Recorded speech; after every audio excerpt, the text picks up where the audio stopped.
পৃথিবীর ইতিহাসে গণিতের যত নিয়ম আছে এর মধ্যে ভগ্নাংশের নিয়মকে সবচেয়ে কঠিন ও জটিল হিসেবে বিবেচনা করা হয়।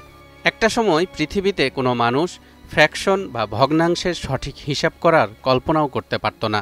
অথচ আজ থেকে প্রায় ১৫০০ বছর আগে মহান আল্লাহ তাআলা এমন একটি আইন মানবজাতির জন্য অবতীর্ণ করেছেন যা কেবল ন্যায় বিচার নিশ্চিত করেনি, বরং পুরো পৃথিবীতে ভগ্নাংশের এই ব্যবহারকে করেছে অত্যন্ত সহজ ও সাবলীল।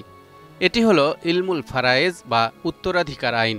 সূরা নিসার ১১ এবং ১২ নম্বর আয়াতে মৃত ব্যক্তির রেখে যাওয়া সম্পত্তি উত্তরাধিকারীদের মধ্যে কিভাবে বণ্টন করা হবে সে বিষয়ে স্পষ্ট বিবরণ তুলে ধরা হয়েছে।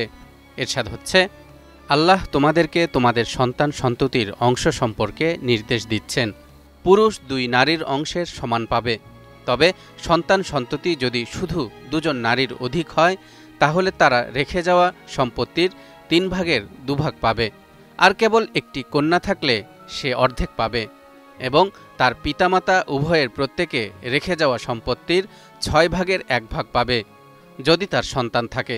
আর যদি তার সন্তান না থাকে এবং তার ওয়ারিশ মাতা পিতাই হয়, সে অবস্থায় তার মাতার জন্য ১/৩, কিন্তু তার ভাই বোন থাকলে তার মাতা পাবে ৬ ভাগের ১ ভাগ। ওইসব বণ্টন হবে তার কৃত ওয়াসিয়ত অথবা ঋণ পরিশোধের পর। তোমরা জানো না তোমাদের পিতা এবং সন্তানদের মধ্যে কে তোমাদের পক্ষে উপকারের দিক দিয়ে অধিকতর নিকটবর্তী। এ বণ্টন আল্লাহর পক্ষ হতে নির্ধারিত করে দেয়া হয়েছে। নিশ্চয় আল্লাহ মহাজ্ঞানী, প্রজ্ঞাশীল। আর তোমাদের স্ত্রীদের রেখে যাওয়া সম্পত্তির অর্ধেক তোমাদের জন্য যদি তাদের কোনো সন্তান না থাকে। আর যদি সন্তান থাকে তবে তোমাদের জন্য তাদের রেখে যাওয়া সম্পত্তির ১/৪ তাদের কৃত ওয়াসিয়ত কিংবা ঋণ পরিশোধের পর, এবং তারা তোমাদের রেখে যাওয়া সম্পত্তির সিকি অংশ পাবে যদি তোমাদের কোনো সন্তান না থাকে। আর তোমাদের সন্তান থাকলে তাদের জন্য তোমাদের সম্পত্তির ৮ ভাগের ১ ভাগ তোমাদের কৃত ওয়াসিয়ত কিংবা ঋণ পরিশোধের পর। যদি পিতামাতাহীন ও সন্তানহীন কোনো পুরুষ বা নারীর শুধু বৈপিত্রীয় একটি ভাই বা একটি ভগ্নী থাকে তবে প্রত্যেকের জন্য ৬ ভাগের ১ ভাগ। যদি তারা তার চেয়ে অধিক হয় তবে সকলেই ৩/৩ শরিক হবে কৃত ওয়াসিয়ত কিংবা ঋণ পরিশোধের পরে, যদি কারো জন্য ক্ষতিকর না হয়। এ হলো আল্লাহর বিধান। আল্লাহ সর্বজ্ঞ, সহনশীল। দর্শক, খেয়াল করে দেখুন, সূরা নিসার এই দুটো আয়াতে ফ্র্যাকশন বা ভগ্নাংশের ব্যবহার স্পষ্ট। পুরুষ ও নারীর ভাগ, সন্তান ও পিতামাতার ভাগ সবই ভগ্নাংশের মাধ্যমে নির্ধারিত হয়েছে। তবে অদ্ভুত বিষয় হল, এই ভগ্নাংশের হিসেব করতে লিস্ট কমন মাল্টিপল এলসিএম বা সর্বনিম্ন গুণিতক ব্যবহার করতে হয়। যেমন ধরুন, একজনের স্ত্রী এবং সন্তানরা মৃত্যুর পর উত্তরাধিকার চায়। ফ্র্যাকশন অনুযায়ী ভাগ করতে হলে সব অংশের এলসিএম বা সর্বনিম্ন গুণিতক বের করতে হবে। কোরআন নাজিলের সময়কার মানুষের জন্য এটি তখন ছিল এক অচিন্তনীয় বিষয়। কিন্তু আল্লাহ তাআলা এই ভগ্নাংশের নিয়ম দিয়ে ন্যায় বিচারের চাবিকাঠি নির্ধারণ করে দিয়েছেন। একই সাথে এই ফ্র্যাকশনের হিসাব বিজ্ঞান ও গণিতের জগতে এক নতুন দিগন্ত খুলে দিয়েছে। ইলমুল ফারায়েজ কোরআনের এমন একটি বিধান যার মাধ্যমে যুগে যুগে ন্যায় বিচার নিশ্চিত করা হয়েছে। মানুষ যদি নিজের মতো করে ভাগ করতে চাইত তাহলে অনেকেই ক্ষতিগ্রস্ত হতো, কিন্তু কোরআন এক্ষেত্রে সুস্পষ্ট নির্দেশ দিয়েছে।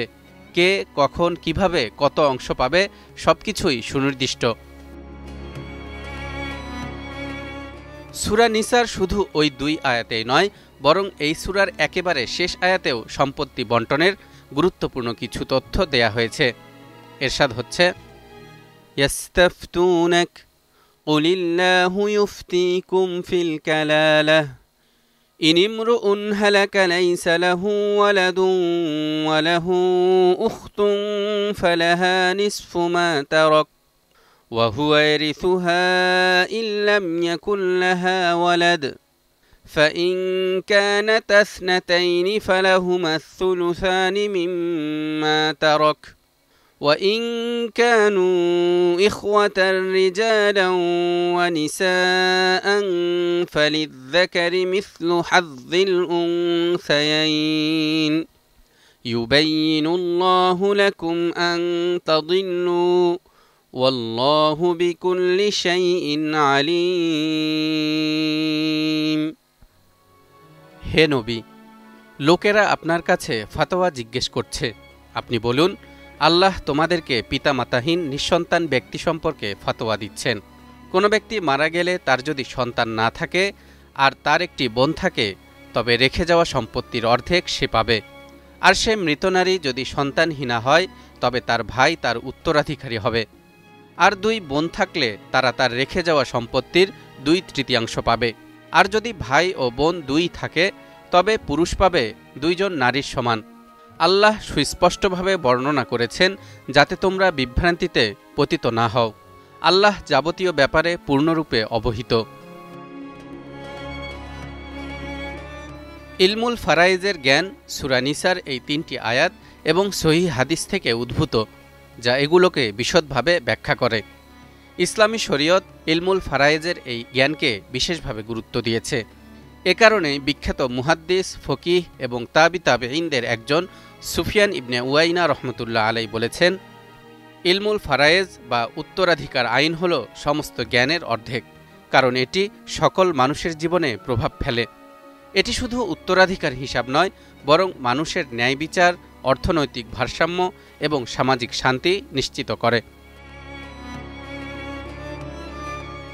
দর্শক, এবার চিন্তা করুন, মানব সভ্যতা যখন গণিতের এই হিসেব সম্পর্কে কোনো ধারণাই রাখত না, তখন আল্লাহ তাআলা পবিত্র কোরআনে ভগ্নাংশের সূক্ষ্ম নিয়ম ঘোষণা করেছেন।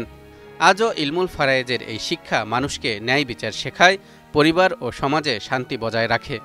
এটি শুধু ভগ্নাংশ বা গণিত নয়, এটি আল্লাহর জ্ঞান ও নির্দেশ, যা মানুষের জীবনকে সঠিক পথে পরিচালিত করে।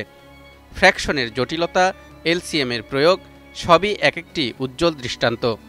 কোরআন কেবল ধর্ম নয়, বরং গণিত, বিজ্ঞান ও ন্যায় বিচারের এক চিরন্তন দিশারি।